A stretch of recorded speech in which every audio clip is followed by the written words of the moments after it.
Hello friends, Pihu comics world में आप सभी का स्वागत है। कॉमिक्स की दुनिया से जुड़ने और बचपन की सुनहरी यादों में खो जाने के लिए चैनल को सब्सक्राइब करें। धन्यवाद दोस्तों। नमस्कार दोस्तों, पीयू कॉमिक्स वर्ल्ड पर आप सभी का स्वागत है।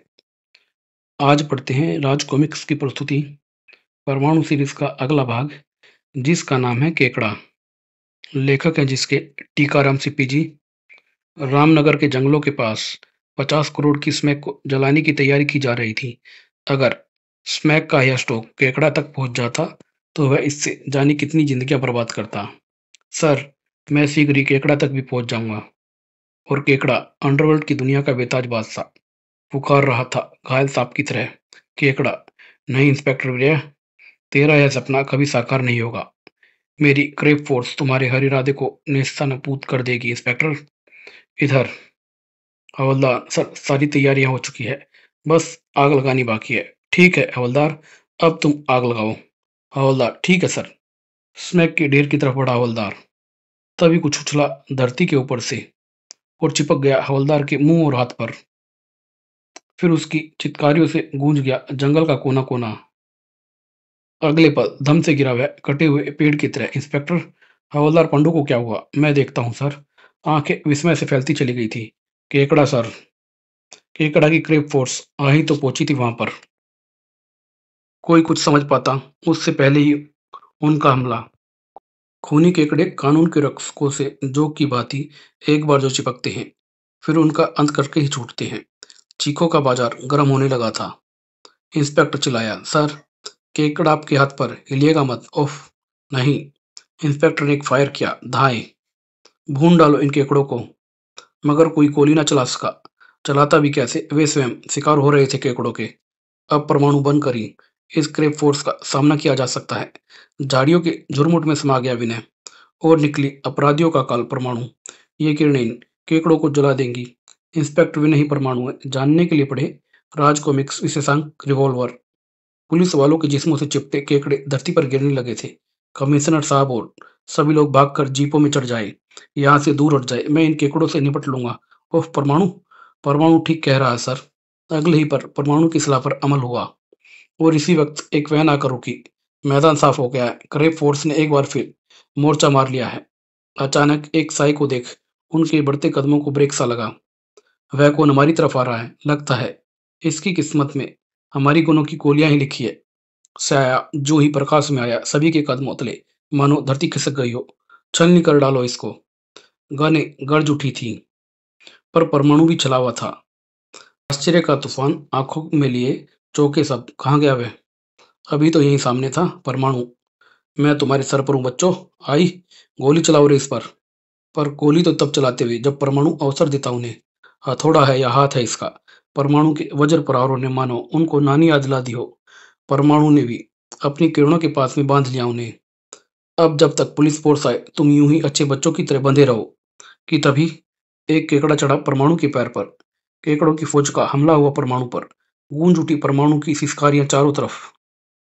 इस बीच असंख्य केकड़े परमाणु के जिस्म से चिपक गए थे। प्रोफेसर, मुझ पर इन केकड़ों के झुंड ने हमला कर दिया। परमाणु, फौरन आग का इंतजाम करके इन्हें जला दो, वरना ये तुम्हारी बोटी बोटी काट डालेंगे। उफ, केकड़ों ने मेरा खून चूसना शुरू कर दिया है। यह रहा पेट्रोल पंप। परमाणु उड़ा पेट्रोल पंप की तरफ और पेट्रोल पंप के कर्मचारी से उसने पाइप छीना। 1 मिनट रुको तुम। अगले पल वह पेट्रोल से स्नान कर रहा था। पेट्रोल से भीगा परमाणु उड़ चला। दहक उठा परमाणु। अग्नि से झुलस उठे थे सभी केकड़े। परमाणु की पोशाक फायर प्रूफ थी, उसे कुछ ना हुआ। इस तरह पाई केकड़ों से मुक्ति उसने। अब मुझे वापस उसी जगह पहुंचना चाहिए। अरे, कहाँ गए वे अपराधी? और समय का ढेर भी गायब है यहाँ से। परमाणु हैरान था। इधर केकड़ा की गर्जना से दीवारें हिल उठी थी। परमाणु, मैं उस शहर के बच्चों को इसी स्मैक का गुलाम ना बना दूं तो मेरा नाम भी केकड़ा नहीं है।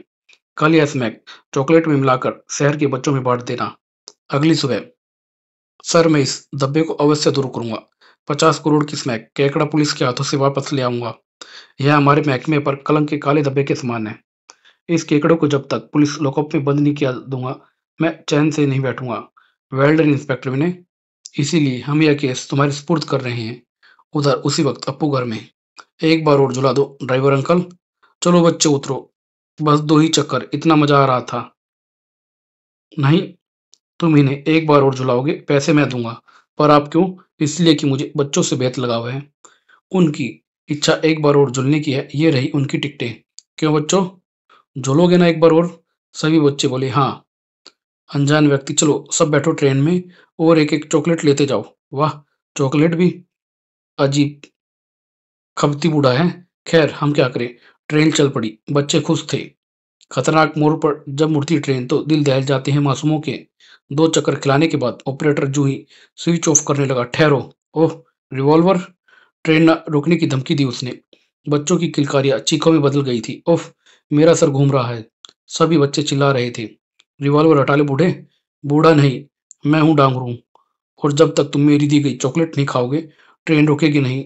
आतंकी बच्चों की तरफ उछाल फेंकी उसने चॉकलेट, तभी चीखी उनकी टीचर, नहीं, कोई चॉकलेट नहीं खाएगा। मुझे इसमें किसी विषैली चीज मिली होने की आशंका है, इधर कहीं। इंस्पेक्टर विनय, अप्पू घर के बच्चों को तुम्हारी मदद की आवश्यकता है। पलक झपकते ही विनय परमाणु के रूप में उड़ा। वह रहा अप्पू घर। आंसू भरी आंखों में खुशी चमकने लगी थी। वह परमाणु आ गया। परमाणु, हमें बचाओ, मुझे चक्कर आ रहे हैं। परमाणु कहर बनकर टूटा उस पर। उसने स्विच ऑफ किया, ट्रेन रुक गई। चलो फटाफट उतरो, इसे छोड़ना मत परमाणु अंकल। तभी डांगरू ने भयंकर टक्कर मारी। डांगरू, आज तो डांगरू के हाथों से नहीं बचेगा परमाणु। परमाणु पर जबरदस्त प्रहार, पर अगला वार डांगरू न कर सका। बोल कुत्ते, कहाँ है केकड़े का अड्डा? ओह, नहीं बताऊंगा मैं। परमाणु, तेरे तो फरिश्ते भी बताएंगे। परमाणु ने ड्रैगन ट्रेन में बिठा दिया उसे, और ट्रेन चल पड़ी। डांगरू, जब तक तू केकड़े के अड्डे का पता नहीं बताएगा, यह ट्रेन इसी स्पीड से चलती रहेगी। सिर चकरा उठा डांगरू का। उफ, मेरा सिर चकरा रहा है, उल्टी आने को है। उस ट्रेन पर अच्छे अच्छों के दिल दहल जाते थे। फिर डांगरू क्या चीज थी? रोको, रोको, मैं बताऊंगा, डांगरू चिल्लाया। उसी पल जाने कहां से असंख्य केकड़े उदक उठे डांगरू के जिस्म में। ओह! सने सने उसकी चीखें शांत हो गई थी। परमाणु, तेरी वजह से केकड़ा को अपने एक वफादार साथी से हाथ धोना पड़ा है। केकड़ा अब इसका बदला अवश्य लेगा। केकड़ा दर्द से कराह रहा था। महान केकड़ा, यह देखो, यह वर्दी हमें झाड़ियों के पास पड़ी मिली थी। यह तो किसी इंस्पेक्टर की वर्दी है। इस वर्दी का वहां पड़ी होने का कहीं ये मतलब तो नहीं कि इंस्पेक्टर भी नहीं? हाँ, यही हो सकता है। केकड़ा समझ चुका था, इंस्पेक्टर भी नहीं परमाणु है। इधर परमाणु यानी इंस्पेक्टर भी नहीं मौजूद था प्रोफेसर के सामने। प्रोफेसर, केकड़ा के अड्डे का कुछ पता चला? नहीं परमाणु, मेरा ख्याल है केकड़ा ने अपना अड्डा अदृश्य किरणों के जाल से ढक रखा है, तभी मेरा रडार उसे पकड़ नहीं पा रहा है। प्रोफेसर अपने रडार से सारे शहर का दृश्य अपने कक्ष में लगी स्क्रीन पर देख रहा था। बाहर सक्रिय थे क्रेप ग्रुप के मेंबर। हमने कोठी के चारों ओर बारूद के तार बिछा दिए हैं। उसी वक्त प्रोफेसर के कक्ष में, परमाणु, मैं तुम्हारी असलियत जान गया हूँ। अब तुम्हें समाप्त करने वाला हूँ। तुम्हारी कोठी के चारों तरफ बारूद बिछा दिया है मेरे आदमियों ने। अब तुम कुछ ही क्षणों में के मेहमान हो। अलविदा। ओह प्रोफेसर, चिंता मत करो, मैं अभी इस फ्रीक्वेंसी को अपने कंप्यूटर से चेक करके केकड़ा के अड्डे का पता लगाता हूँ। और अब मैं चला बाहर। परमाणु कोठी से बाहर निकला, ब्लास्टिंग लीवर दबाने ही जा रहा था। अब एक पल के मलबे के ढेर में बदल जाएगा यह आलीशान कोठी। चमत्कार हुआ, परमाणु ने उस पर जबरदस्त प्रहार किया। सबकी गनें तन गई थी। परमाणु, ओह, तो इन गनों से मुकाबला करोगे तुम? परमाणु का आयत बेल्ट पर गया। परमाणु, परमाणु चिल्ला रहे थे सभी। यह तो प्रोफेसर की आवाज है। शत्रु मौत की मांद के सामने थे, परंतु परमाणु ट्रांसमिट होकर कक्ष में पहुंचा और हैरान रह गया। अरे, प्रोफेसर साहब कहाँ चले गए? उधर केकड़ा की भयानक हंसी स्क्रीन पर थी। तुम्हारे प्रोफेसर अब हमारी शिकंजे में। परमाणु, तुम्हारी कोठी को बारूद से उड़ाना तो मात्र एक बहाना था। वास्तव में मैं ये देखना चाहता था कि तुम्हारे पीछे किसका दिमाग काम कर रहा है। और मौका देख, उस दिमाग के मालिक को हमने अपने यहाँ ट्रांसमिट कर दिया है। उफ केकड़ा, मैं तेरी बोटी बोटी कर दूंगा। हा हा, तुम्हें ऐसा मौका कभी नहीं मिलेगा परमाणु, क्योंकि कल तो तुम आत्महत्या कर रहे हो। क्या कहा? हाँ परमाणु, इस बार तुम्हारा पाला किसी ऐसे गहरे से नहीं बल्कि केकड़ा से पड़ा है। परमाणु के दिमाग में चींटियां सी रेंगने लगी थी। ये सुन सुबह के अखबार की सुर्खियां सनसनीखेज थी। राज टाइम्स, आज ठीक 3 बजे, परमाणु ब्रॉडी स्टेडियम में आत्महत्या करेगा केकड़ा। ओह, ये क्या? केकड़ा जिसने भी पढ़ा वह दहल गया। क्या परमाणु सचमुच आत्महत्या करेगा? आखिर क्यों? हे भगवान, उसे आत्महत्या करने से रोक लो, वरना पृथ्वी पर जालिमों का राज होगा। सभी परमाणु के लिए प्रार्थना कर रहे थे। दोपहर से ही खचाखच भरा था स्टेडियम। हम परमाणु को आत्महत्या करने से रोकेंगे। जरूरत पड़ी तो उसकी जगह मैं अपनी जान दूंगा। पुलिस हेडक्वार्टर में इंस्पेक्टर विनय, केकड़ा को पकड़ने का इससे बेहतर मौका हमें फिर कभी नहीं मिलेगा। मैं जानता हूँ सर। शीघ्र ही परमाणु उड़ा जा रहा था। प्रोफेसर का अपहरण करके उसने मेरे क्रोध को और भड़का दिया है। ब्रॉडी स्टेडियम के ऊपर अचानक एक ग्लाइडर मंडराने लगा। उसके नीचे बंधे थे प्रोफेसर। ओह, ये क्या है? और ग्लाइडर में था केकड़ा। हाँ हाँ परमाणु, देख रहे हो, तुम्हारे प्रोफेसर को मैंने बमों से बांध रखा है। 3 बजते ही मैं इन्हें गिरा दूंगा और फिर इस प्रोफेसर के साथ साथ स्टेडियम में जितने भी दर्शक बैठे हैं वे सब मौत के मुंह में चले जाएंगे। परमाणु, मेरी चिंता मत करो तुम। दर्शकों को स्टेडियम खाली करने को कहो और इसे खत्म कर दो। प्रोफेसर चिल्लाया। प्रोफेसर चीख ही तो उठे थे। प्रोफेसर, आप जीवित रहे तो मेरे जैसे अनेक परमाणु बना लेंगे, पर मैं आपके जैसा एक प्रोफेसर भी ना खोज पाऊंगा। परमाणु बोला। नहीं परमाणु, तुम ऐसा मत करना। 3 बजने वाले हैं परमाणु, अपनी आत्महत्या की तैयारी करो। दर्शक उतावले हो रहे हैं। परमाणु उतर गया था स्टेडियम में। दर्शकों के बीच कोलाहल मच गया था। सबका एक ही स्वर था, एक ही मांग थी। परमाणु, आत्महत्या मत करो, उस केकड़ा को खत्म कर दो। परमाणु ने नीचे देखा। नीचे था तेजाब का कुंड। देर मत करो परमाणु, 3 बज गए हैं। प्रोफेसर चिल्लाया। नहीं परमाणु, केकड़ा। प्रोफेसर उधर परमाणु कूदेगा उस तेजाब के कुंड में और इधर मैं तुझे गिरा दूंगा। दोनों की राम कहानी एक साथ समाप्त होगी, समझे तुम? परमाणु कूदा और उधर प्रोफेसर भी ग्लाइडर से गिरा। प्रोफेसर चिल्लाया। परमाणु, रास्ते में ही था परमाणु। प्रोफेसर, परमाणु रॉकेट की गति से प्रोफेसर की तरफ बढ़ा। परमाणु, मैं आ रहा हूँ प्रोफेसर। हवा में ही लपक लिया 2 हाथों ने प्रोफेसर को। प्रोफेसर, आप ठीक तो है ना? हाँ परमाणु, मैं ठीक हूँ। सकुल प्रोफेसर को नीचे उतारा उसने। इन बमों से मैं स्वयं को मुक्त कर लूंगा। तुम केकड़ा को देखो परमाणु। क्रोध में उखाड़ बढ़ता उड़ चला परमाणु। केकड़ा, आज तू कहीं भी भाग ले, मैं तुझे छोड़ने वाला नहीं हूँ। ग्लाइडर क्रैब लैंड पहुंच चुका था। शुक्र है इस वक्त इसका अड्डा अदृश्य नहीं है। उड़ा दो इस परमाणु को। क्रैब लैंड के रक्षकों की तोपें गोले उगलने लगी थी। परमाणु को खत्म करना कोई हंसी खेल नहीं था। परमाणु, केकड़ा अवश्य अपने अड्डे को अदृश्य करने की कोशिश कर रहा है। उससे पहले मुझे इनको अपने रास्ते से हटाना होगा। दहक उठे थे क्रैब फोर्स के मेंबर। शीघ्र ही लाशों के बाजार में खड़ा था परमाणु। अब रास्ता साफ है इस क्रैब लैंड में घुसने के लिए मेरा। शीशे के धरातल से टकराए परमाणु के कदम। केकड़ा, आज तेरी मौत का दिन है। केकड़े का कर्कश स्वर धमाके की भांति गूंजा। केकड़ा, परमाणु, यहाँ आकर तुमने अपनी मौत को दावत दी है। मौत को दावत किसने दी है यह तुझे अभी मालूम पड़ जाएगा, जब मेरे हाथ का गर्मा गर्म गुस्सा तेरी बत्ती सी बाहर करेगा। परमाणु गरजा।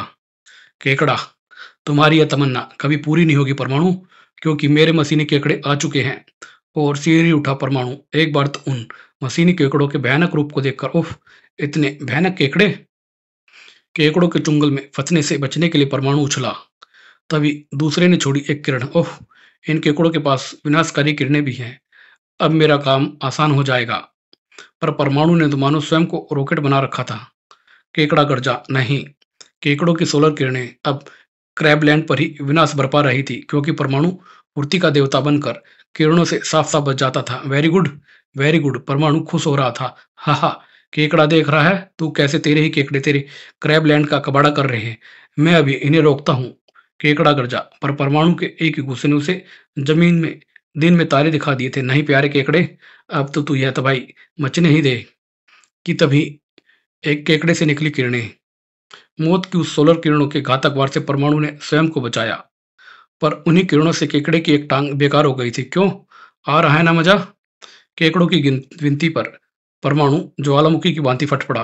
परमाणु, वह लीवर दबा दो, रोको उन्हें, वरना मेरी बरसों की मेहनत मिट्टी में मिल जाएगी। क्यों रोक दूं इन्हें? ताकि तुम निर्दोष इंसानों के खून की नदियां बहा सको, इसलिए रोक दूं उन्हें, ताकि तुम फिर किसी परमाणु को आत्महत्या के लिए मजबूर कर सको। मुझे मुझे माफ करो परमाणु। नहीं परमाणु, मानवता के शत्रुओं को कभी माफ नहीं करता है।